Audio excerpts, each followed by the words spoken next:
수위가 중요하겠죠. 강수량보다는 수위가 중요합니다. 9시, 10시, 11시 때 이때 다 10m를 넘었거든요. 이 관측선은 어디냐면은 최고 홍수위는 29.26이라는 얘기죠. 상당히 높게 비가 온 건데, 자, 그러면 29.863이 어느 정도의 재현 주기의 수심이냐? 안녕하세요. 엔지니어 돌정입니다. 지난번 제가 궁평 이 지하차도 침수 사고에 대해서 영상을 올렸는데 약 1000여 분이 지금 시청을 해주셨고 뭐 좋아요도 꽤 많이 눌러주셨습니다. 댓글도 달아주신 분이 있으신데요. 한 분은 중국에서 이런 비슷한 사고가 난 적이 본 적이 있다. 그리고 유타입 벽체 너머로 물이 넘쳐 들어올 정도로 윕스가 많았었고 그래서 긴 지하차도는 중간에 비상대피로 확보도 필요해 보인다, 이런 의견을 주셨습니다. 터널 같은 경우에도 뭐 반대편 그 터널 길이에 따라서 반대편 터널로 넘어갈 수 있는 그런 시설들이 있죠. 그리고 한 분은 또 지난 정자교 사고도 분석 부탁드립니다. 그런데 그 며칠 전에 정자교 사고 원인에 대해서 국토안전관리원에서 이제 원인 조사 결과를 발표한 적이 있었습니다. 제가 토목구조일사다 보니까 아마 이 부분에서도 좀 저에게 영상을 좀 부탁드린 이런 댓글이 있었습니다. 저도 하고 싶은 말이 많이 있습니다. 시간 내서 정자교에 대한 내용도 한번 분석해 보도록 하겠습니다. 자, 오늘 이번 영상은 항상 그 우리 토목 관련한 사고, 특히 이제 비 관련해서 사고가 나면 이게 천재지변이냐 아니면 인재냐 이런 것들이 항상 논란이 되고 그렇습니다.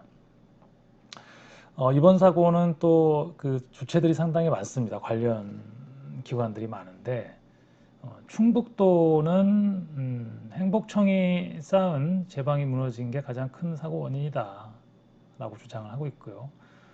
이 미호청교를 시공하고 있는 발주처가 이제 행복청이죠. 그 다음에 청주시, 실제로 이 궁평 이 지하차도가 청주시에 있습니다.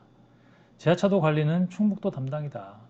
그러니까 이게 도로가 청주시 안에서 청주시 안으로 끝나는 도로가 아니라 도로가 이제 뭐 시외로 나가는 경우도 있고 그러잖아요. 그러다 보니까 지하차도 관리는 아마 그 충북도 담당이다라고 이렇게 우리 소관이 아니다라고 이제 이렇게 주장을 하고 있는 것 같고요. 행복청, 아까 충북도가 행복청이 그 공사를 하면서 임시 제방에 문제가 있어서 이제 그렇게 주장했잖아요. 행복청 입장에서는 임시 제방에는 문제가 없었고 많은 비가 내린 원인이다, 이렇게 주장을 했습니다. 그 다음에 경찰은 다른 침수 현장 챙기느라 출동이 늦었다. 도로 통제 1차 책임은 지자체에 있다. 지자체라는 게 뭐 청주시 얘기하는 거겠죠.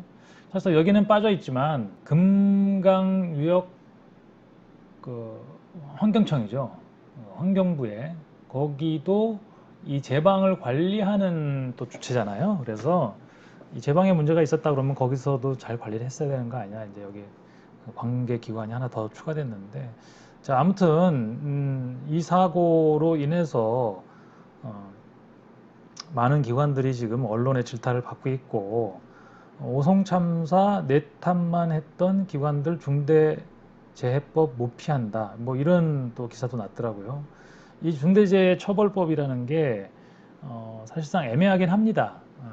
그 행위의 주체인 시공사, 뭐 감리사, 뭐 이런 거 외에 그것을 발주한 기관도 그 처벌 대상인지에 대해서 뭐 좀 갑론을박하고 있지만, 자, 저희는 이제 엔지니어 입장에서 이때 임시 제방이 붕괴된 거는 이제 거의 이제 지금 알려진 사실이고요. 자, 그렇다 그러면 미호청교 수위는 얼마였었느냐라는 거죠. 제가 지난번 영상을 올리고 나서 조금 더 자세하게 좀 검토를 해봤습니다. 자, 그 얘기를 오늘 좀 해보겠습니다. 자, 일단은 당연히 그 수위, 그러니까 비가 얼마 왔느냐와 수위는 조금 다를 수 있습니다. 왜냐하면 이 지역 그러니까 광이라는 게 저 위에서부터 내려오는 거기 때문에 당연히 이 지역에서 비가 많이 왔을 때 수위가 올라가겠지만 저 위 상류에서 얼마가 비가 왔냐가 중요하거든요. 그래서 수위가 중요하겠죠. 강수량보다는 수위가 중요합니다. 그래서 7월 15일에 그 수위표입니다. 9시, 10시, 11시 때 이때 다 10m를 넘었거든요. 10.06, 9시에 10.06, 10시에 10.08, 11시에 10.02 있습니다. 물론 이게 시간별로 나오다 보니까 이 사이에 뭐 9시 30분, 40분에 요 일 넘었을 수도 있죠. 뭐 10시에서 11시 사이에 넘었을 수도 있고. 자, 그렇지만 그렇게 큰 차이는 없을 거라고 보고요. 일단 제일 큰 값 10.08을 기억해 주세요.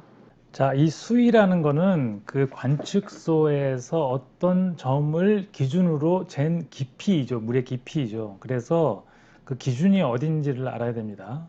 그래서 그 관측소, 그 저수위의 관측소를 찾아봤습니다. 관측소는 미호청교, 다행히 희교량의 관측소가 있었습니다. 여기 보면은 이제 0점표고라고 되어 있습니다. 0점표고. 이 관측소의 0수위가 엘리베이션, 그러니까 표고가 얼마냐인 거죠. 이 관측소의 0점표고는 19.783입니다. 결국은 관측수의 표고는 얼마가 되죠? 0점표고에다가 아까 수심, 그죠? 깊이 관측한 수심을 더하면 되겠죠. 그렇게 되면 29.863이 됩니다. 29.863.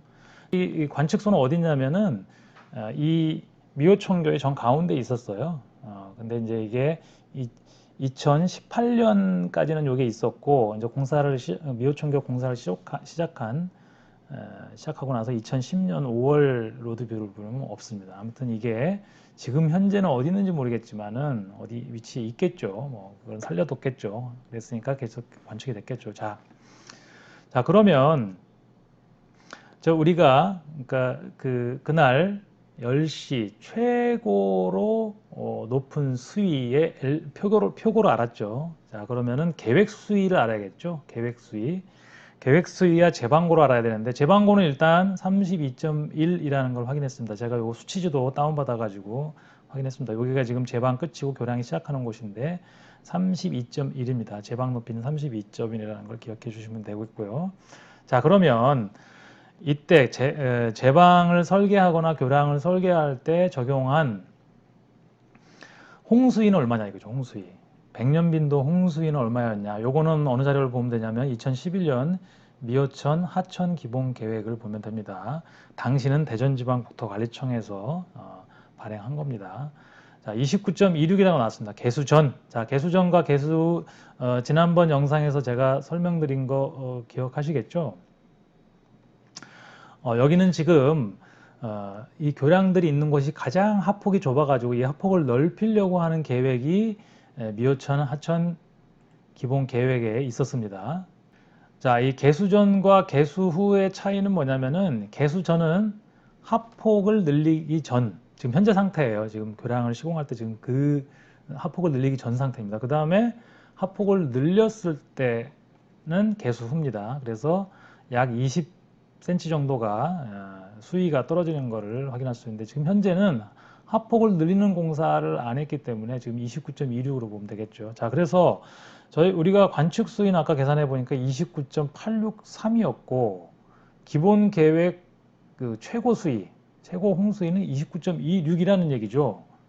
자, 계획 수위보다 훨씬 큰 수위가 발생했다. 이 지점에서 우리는 알 수 있습니다. 약 60cm. 그러니까 최고 홍수위보다 우리가 계획한 최고 홍수위보다 약 60cm의 수위가 더 높았다는 얘기죠. 자, 이거 그림으로 표현해 봤습니다. 7월 15일 날 10시 관측 수위는 29.863이었고 계획 홍수위는 29.26이었어요. 백년빈도. 그 다음에 제방 높이는 32.1m였습니다. 자, 그러면 여유가 이 계획 홍수위와 제방 높이는 여유가 얼마가 있었냐면 32.1에서 29.26을 빼면 되겠죠. 약 2.2m의 여유고가 있었습니다. 그죠? 요게 지금 점선으로 표시한 게 계획 홍수입니다. 29.16. 그 다음에 원제방 높이, 기존 제방 높이 32.1. 요거하고 차이가 2.237이 있었죠. 약 2.2m의 여유가 있었죠. 근데 요번에 이제 온 비로 인해서 수위가 얼마였었냐면, 자, 29.863이었는데, 요게 지금 계획 홍수위보다 60cm 정도 더 높았다는 얘기죠. 상당히 높게 비가 온 건데, 자, 그러면 29.863이 어느 정도의 재현 주기의 수심이냐, 요거를 제가 찾아봤습니다. 마찬가지로 미호천 하천 기본 계획 2011년에 이렇게 돼 있습니다. 지금 요즘에는 지금 특히 국가하천은 100년 빈도로 할 것이냐, 200년 빈도로 할 것이냐, 요 두 개를 다 검토하게 돼 있는 모양이에요. 그래서 자, 개수전, 넓히기 전입니다. 넓히기 전에 아까 29.16이었었죠, 100년 빈도가. 자, 200년 빈도는 29.78입니다. 약 50cm가 더 높죠. 200년 빈도와 100년 빈도가 뭐 2배 아니냐 이렇게 하는데, 이게 이제 확률론적으로 그렇게 되지는 않습니다. 50cm가 더 높은 상황이죠. 자, 그래서 100년 빈도, 200년 빈도 따져보면 지금 현재 관측 수위는 29.863인데 200년 빈도 수위가 더 낮아요. 29.78.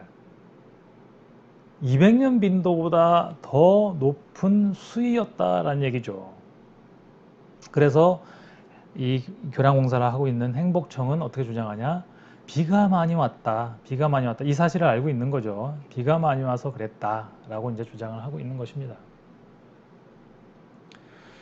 자, 그러면 무조건 비가 많이 와서 이런 사태가 벌어졌다라고 하는 걸로 끝나는 건 아닙니다. 그죠? 여러 가지 요인들을 또 살펴봐야 되는데, 자, 그러면 임시 제방의 높이는 얼마였냐라는 걸 제가 말씀 안 드렸습니다. 원제방이 32.1이라는 건 제가 얘기를 했는데, 임시 제방의 높이는 얼마였는지 알 수가 없죠. 원제방이 여기였었다고 하면은 이 언론상에서 나온 요 제방 높이를 보면 여기에는 1m 정도가 낮다고 나오고 있는데, 이런 것들은 제가 정확하게 알 수가 없어서 요건 다음 영상에서 한번 제가 조금 더 면밀히 검토를 한 다음에 한번 영상을 만들어 볼 생각입니다. 임시제방의 높이, 그 다음에 임시제방의 형상, 그 다음에 임시제방의 재료, 이런 것들도 상당히 중요한 요소입니다.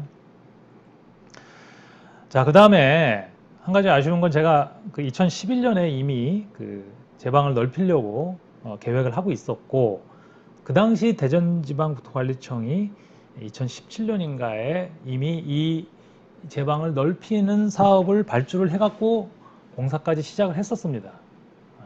미호강폭 넓히다 스톱, 다리 건설에 밀렸다, 안타까운 3년 전, 뭐 이런 얘기가 있는데, 자, 환경부 관계자, 지금 현재는 환경부로 넘어갔다고 그랬잖아요. 당초 하천정비 사업 공사 기간은 2017년부터 2021년까지 끝내기로 했었다. 그런데 철도 교량 개선 사업, 미호천교 건설, 하천 정비 사업을 모두 같이 할 수 있는 상황이 아니었다며 2020년 1월 하천 정비 사업을 중지하고 미호천교 등 공사가 마무리되면 8월 정도에 재착공할 계획이었다. 이런 문제가 나왔습니다.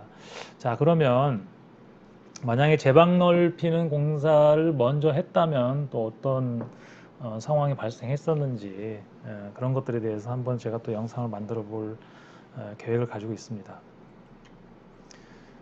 자, 엔지니어들이 독립적으로 기술적 결정을 할 수 있어야 안전한 세상이 된다. 저는 뭐 이런 생각을 가지고 있습니다. 엔지니어 독립을 위해 본 채널에 좋아요, 구독을 부탁드리겠습니다. 감사합니다. 이번 영상의 내용에 대해서 의견 있으시면은 댓글로 남겨주시면 감사하겠습니다.